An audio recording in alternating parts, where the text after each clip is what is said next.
in nature is free? Let's talk about it. There's a lot of talk about everything should be free, and food is supposed to be free, and this is supposed to be free. A lot of people think that, right?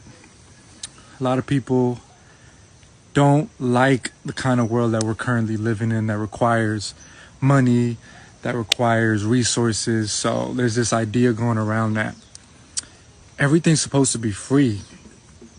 So I would like to challenge that, because I don't believe that anything could be free. So let me explain kind of what made me go live about this.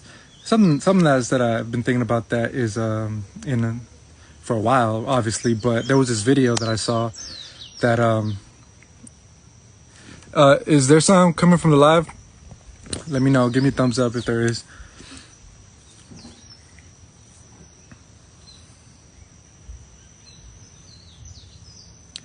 All right, so let me know if there's sound coming in. Oh, okay, you can't hear it. Okay, facts. All right, so there was this video, right? And the audio is basically saying that food's supposed to be free, resources are supposed to be free, but then in the audio it says you just got to put in a little bit of labor. And I'm like, oh, well, that's not free. If you got to do something for it, that's an exchange, right? So it's just interesting to me. So I want to just bring clarity to the topic. So maybe when we go forward and communicate these ideas, that we could be a lot more clear about how we communicate. Because we can say things shouldn't require money in that type of payment, or maybe we could critique the financial system and everything that's going along with that, you know. But this is a very interesting topic, because it can manifest in ways that are not conducive. So I'll give you an example.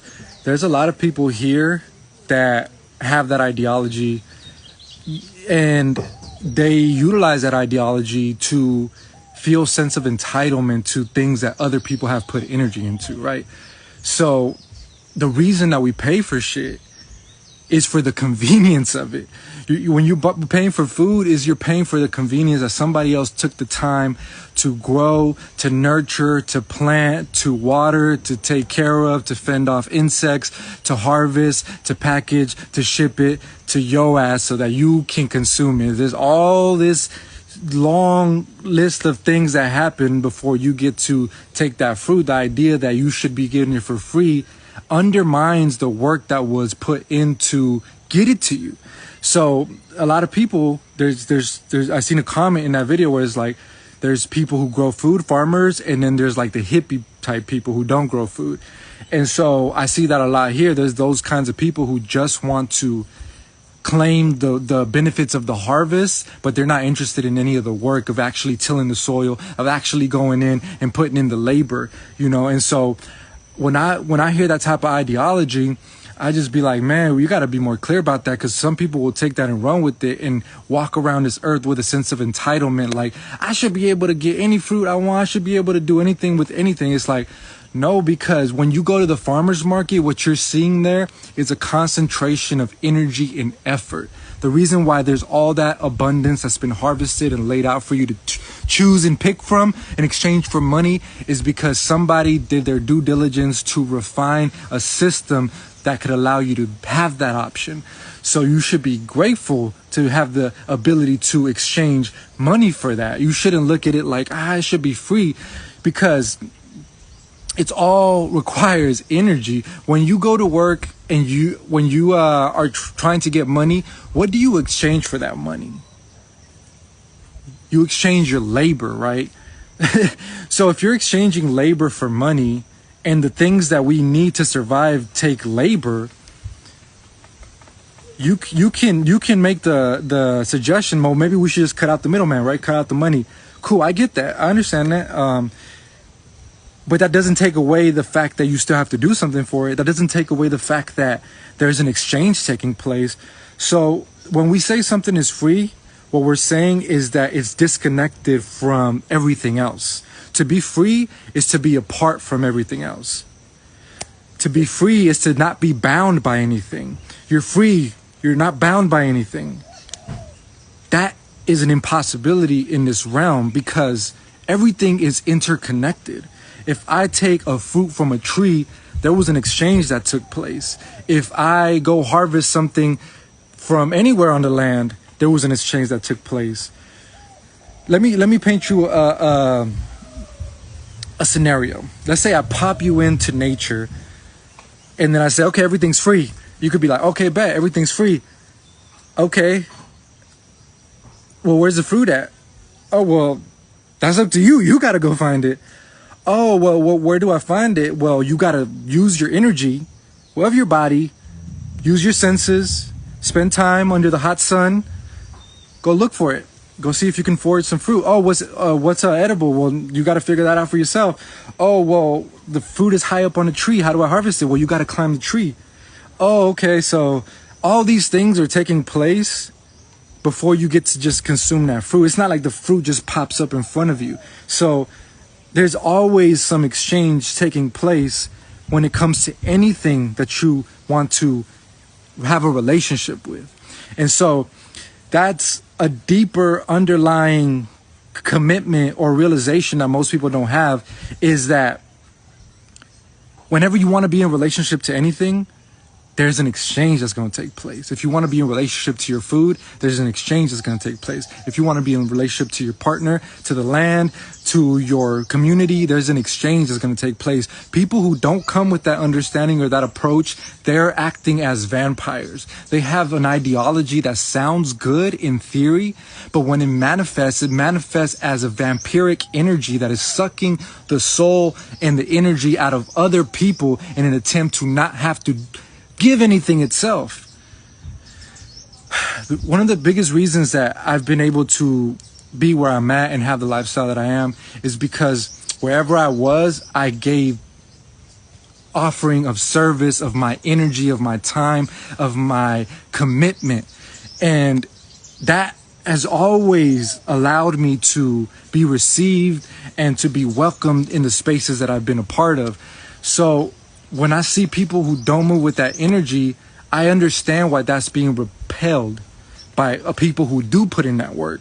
Because it's like, you're not going to come over here and just take what I've been cultivating, the seeds that I've been sowing, and now that it comes time to harvest and we harvested all the fruit and it's laying there, now you want to bring up this ideology of everything should be free. Where were you when it was time to plant? When were you when it was time to put in the work in the garden, to defend the weeds, to water the plants, to nurture them, you know? And so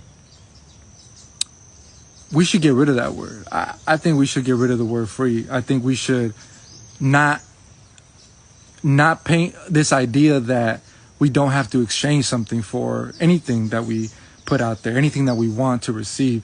Because nature, as we know, the ecology is all interconnected.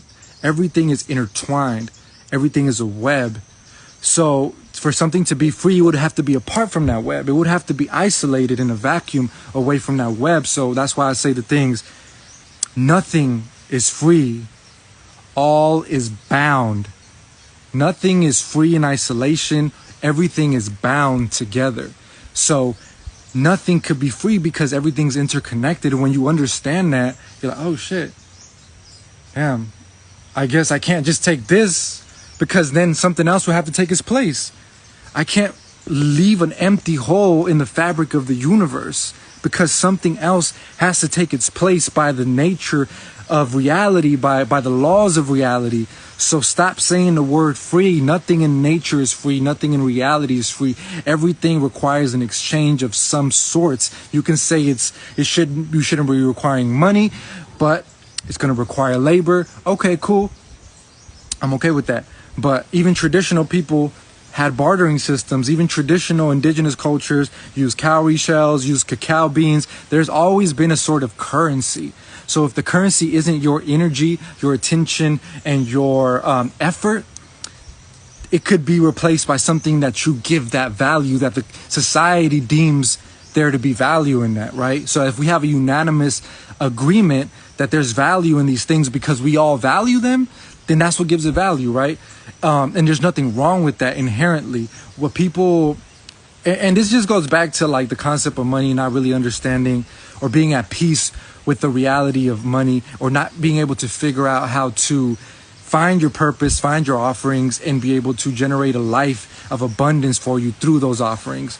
So you get into the space of rejecting money because you don't know how to navigate the world in a way that feels aligned to your soul, aligned to your purpose, because in your mind, it's either you get a 9-to-5 job and work something that goes against your nature, or you go with this ideology of everything should be free, right? And it's like, no, we got to find a balance between this shit. The balance is you got to find your purpose, you got to find alignment with who you are, and you got to figure out how you can give that gift to the world. And we have the internet now, so you could get online and be like, hey, y'all, look, this is what I feel really called to do. Somebody's going to be like, oh, fuck with it. Let me get that. If you put out enough value, and if you share enough of your time, energy, resources with others, that will be reciprocated back to you. It's usually the people who don't want that monetary system who are giving the least amount of value. You go on their pages, you go on their accounts, they're not giving any value away, but yet they feel entitled to all the repercussions of the value that other people put out. Like, oh, I should have what all the resources of Elon Musk. Well, but you ain't putting out any value. Like, the world needs your value in exchange for the money. So it's like you got to figure out the balance point of, like, we're not living in the old times where people were pressured into doing hard labor. Like, we're in a new space and time. Intelligence is the ability to adapt. If you can adapt to this current situation, then you could have the intelligence enough to prosper. And that means that you could find something that's aligned with your purpose. You could find something that's aligned with who you are on a fundamental level. You don't have to sell out anymore if you don't want to. You know, you could do what is you're being called to do and find a way to monetize it, because ultimately this is all in exchange. This is all in exchange, you know. So, yeah, man, I just wanted to get on here and say that, because I feel like that message is super necessary, because, you know, a lot of people get caught up in that. A lot of people get caught up in that ideology because it's easy. You know, that ideology is an easy escape to try to have to figure life out in a different way. Because if you had to, like, figure out how to monetize your life, your purpose, your passion, your gift, that could take some time, you know, and that's okay. You know, it could take time for you to even realize and figure out what that is. Like I said, that's okay. If you need to do other things in the meantime, that's okay too. But this idea that there is no possible way that you can be in alignment with who you are and generate the resources that you need to live a good life, I don't believe that, you know, because it's not been my experience, you know. And yeah, I enjoy exchanging money for things that I value. I enjoy having that opportunity. I feel grateful for that opportunity, because I know that there's other people who are pouring energy into things in life that I don't necessarily want to be pouring energy into. So we get to barter in this marketplace, even if it is with money at the time, you know, whatever. I feel that no matter what situation that you place me in, whether we had to trade and just barter, or we had to trade some form of cowrie shells or cacao beans, I know that I will be successful in whatever era you place me in, because it is not the system that makes me. It is not the currency that makes me. I'm the one who makes me. It is my decisions and how I navigate life and the discipline that I choose to live by that ultimately sets the tone for how I will manifest myself in any society. If you think that you are not succeeding because of the world that you're in right now, let me tell you that that's bullshit. If you're not a high achieving person, if you're not thinking like a chief today, you wouldn't be a chief back then. You would be a commoner. If you living like a commoner today, you will be a commoner back then. You will be, if you're not contributing today in society, that's the role you would play in a tribe. You will be the person complaining. You will be the person that's not doing anything to help out the tribe. You're just wallowing in your complaints. If you're doing that now, best believe that you would do that in the past and you will do that in the future. It's not until you change the fundamental way that you approach and navigate life that shit becomes timeless. It just becomes timeless. Your expression of energy of who you are will make the circumstance is irrelevant. And I know that if there's other people succeeding, best believe I could do that. That's my mindset. I could do it because other people are doing it, and that's enough evidence for me. So I think we need to start thinking like that. I think we need to start tapping into that energy as a conscious community, because the conscious community has all these dreams. They want to build community. They want to own land. They want to homestead. They want to do all these grandiose things, but nobody wants to save a dollar. Everybody wants to save the planet, but nobody could save a dollar. That's just crazy. That's just crazy. If we really want to take control of the current situation and put the destiny of our future, our families, our communities into our hands, we need to take proactive action into accumulating and getting access to the resources by any means necessary. So when we could tap into that energy as a collective conscious, as the conscious community, that's when we'll truly create dope shit. That's when we'll truly start putting money into and capital into building of these different places, and we'll actually start to transform some things. Because all the people that got the wealth, they ain't in the conscious community, because they just in alignment with who they are. They just in alignment with, they love business, right? They might love business and they just having so much fun with it. They're so in line with it that they're just so abundant, because that happens to be the mechanism by which they find fulfillment, by which they find a great amount of joy and transformation. And they use that and to be able to level up. But at the end of the day, it's a game. It's just a game, right? Like Warren Buffett don't give a fuck about money. He just loves the game. He just loves the game so much that he's one of the most wealthy people on earth. And the problem in the conscious community is that we have that blockage, right? To where we want to do something, but we allow the idea of the system or the mechanism by which it can happen to block us from actually achieving it. So we say, I want to build community, but I don't believe in money, or I don't believe that money should exist. Oh, but it does. Well, I think in the future it won't exist, but it does right now, today. Like if you wanted to get some land and get some resources, it exists. So how are you going to adjust right now? Because yeah, we could rally for a future where there's no money. I get that. I get that that's a vision that people have. It's an ideal, but unless you take action to accomplish that ideal, it's just a theory.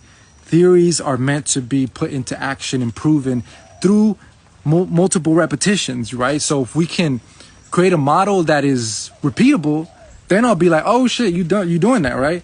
But everywhere I look, I see the Amish, I see the Mennonites, I see these communities that have been existing for a while in sovereignty. Guess what? They got economy. Guess what? They exchanging. Guess what?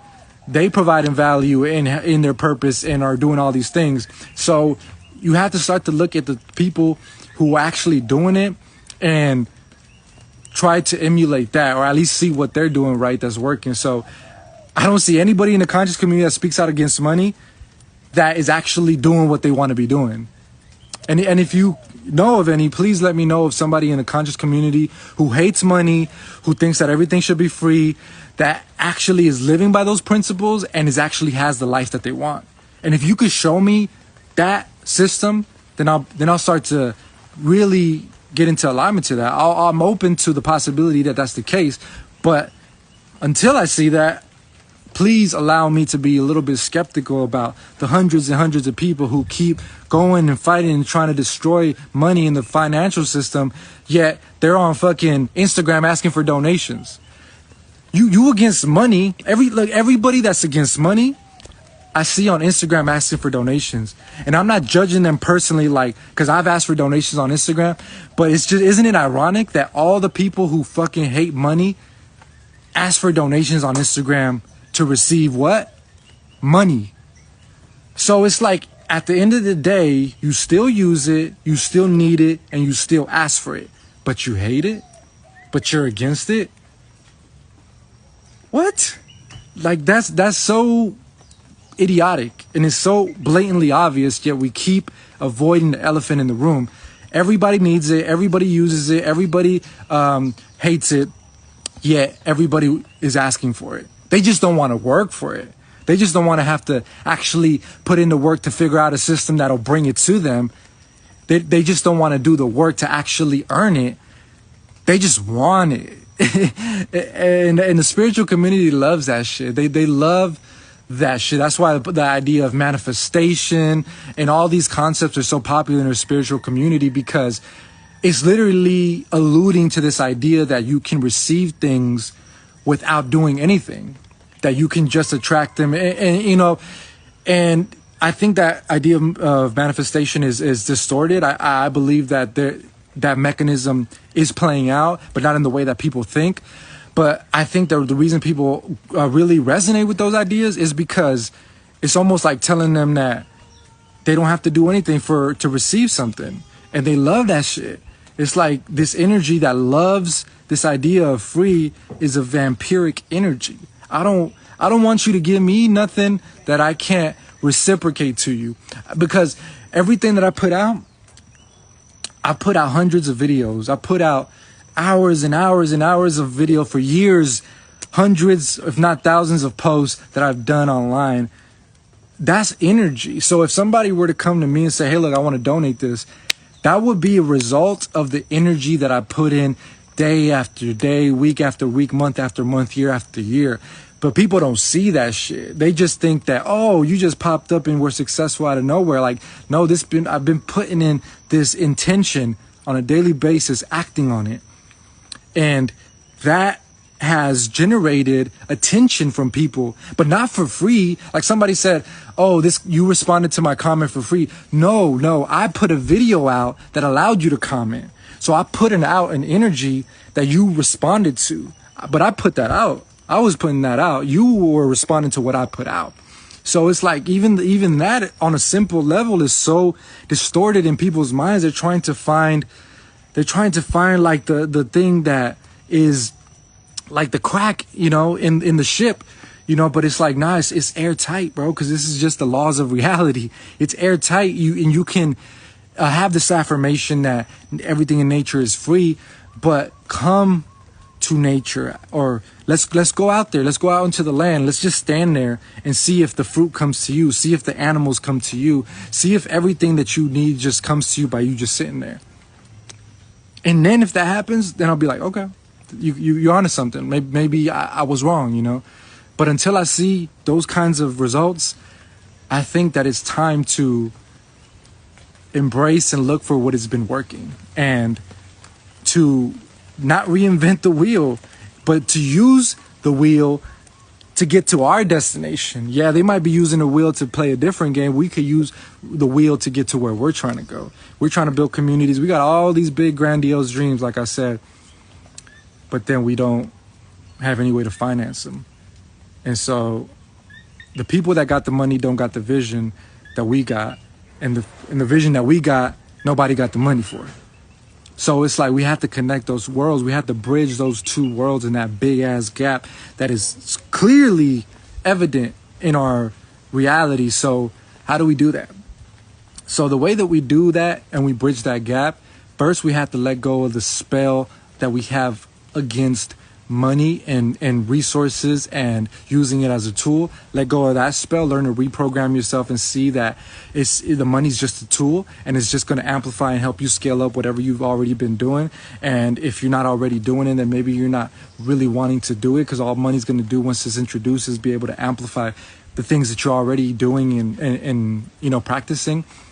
And two, we have to find our purpose, find our offerings, and start to figure out a way to offer them to the world in a way that could bring us income, where we don't have to lie about who we are. We can show up as ourselves. We can be authentic, but we put out something that offers value to the world. People want it, they get benefit from it, and it's in alignment with who we are, and they're willing to exchange money for it. Plain and simple. I'm not even going to beat around the bush and call it energy. Money for it, resources, something that you could use and give to the bank to buy the fucking land that you so desperately say that you want. All right, so those two things, well, redevelop your relationship with money, reacquaint your relationship with finances, learn how to save, budget, and allocate money for the things that you want to actually happen. So if you want to have resources, maybe you should learn about investments and how the monetary system works. That's why Wild Brotherhood, we're not shying away from that. That's why I'm not shying away from it here, because I see the value in it. I just went to Oahu the other day for a ceremony, and I was in Iolani Palace, which is the Hawaiian kingdom palace where the king and the queen lived, and it was opulent, bro. I got to be real with you. It was very elegant and opulent, and I just thought to myself, the reason that leadership in countries and kingdoms is opulent is because it's a representation of the people. If I'm a chief, if I'm a king, you want your king and your chief to be at a high status because they're representing you. So you want the people of other nations and other kingdoms to be like, damn, that nation is popping. Their king is studied out. Like you could tell, like they're really successful. They're really precise in attention to detail. They got a nice style. They really know how to put things together. Like there's just something about uplifting a leader because they're the representative of the people. So it hit me in that space. Like this palace is opulent because when other leaders from other nations come, they want them to feel the success of that kingdom. Because if your kingdom has been successful and has been planting the seeds and yielding the harvest and the benefits of that, it'll show. It'll show in the people, and it'll most definitely show in the leadership. The leadership should be in such a way where you can tell like there's a success coming from this nation. So yeah, that should just hit me. It's important that we tap into this. You know, I think it's time for the conscious community to tap into this. So yeah, man, with that being said, let me see if RK wanted to come into.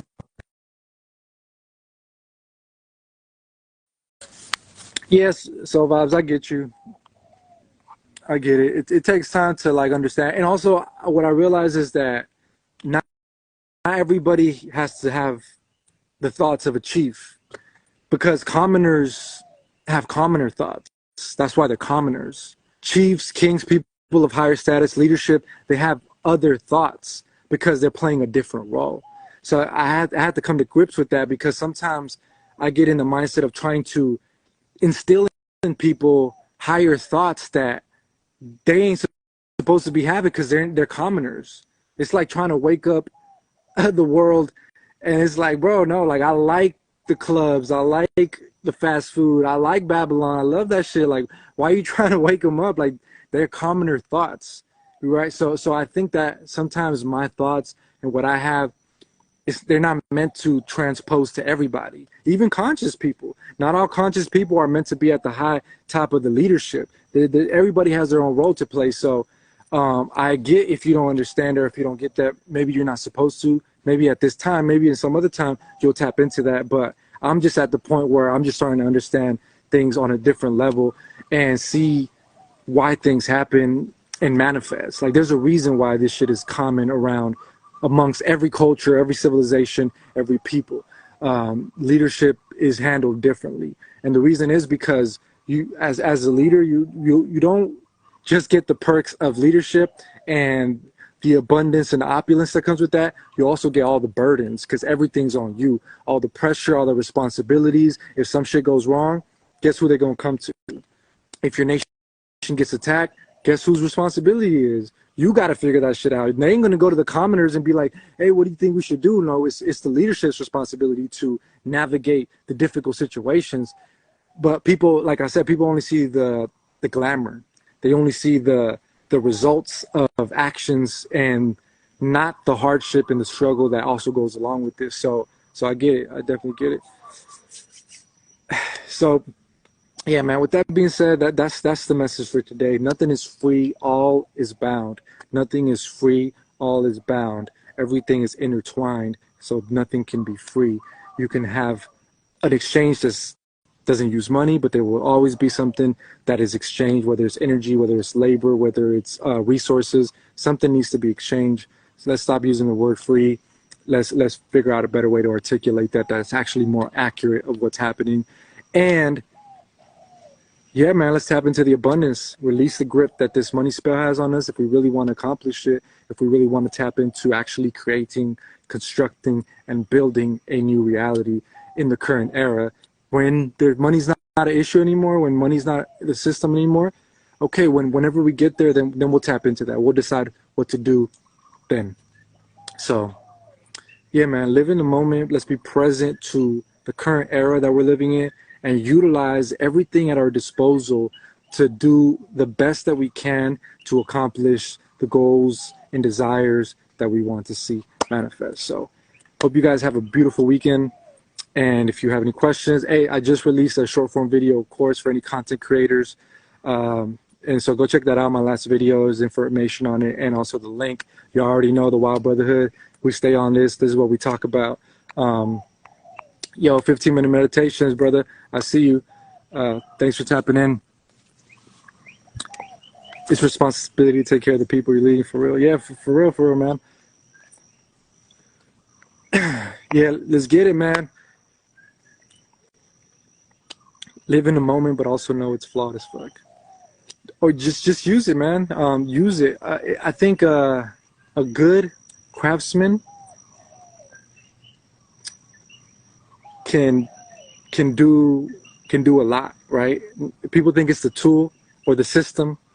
People think it's the different things outside of them. But when you start to like tune it inward, really tune it inward, it's like it's just you, bro. It's you and what you do with it. There's people doing good things with it, and there's people who aren't. What are you gonna do with it? All right, y'all. Stay balanced. I'll catch you guys later. Peace.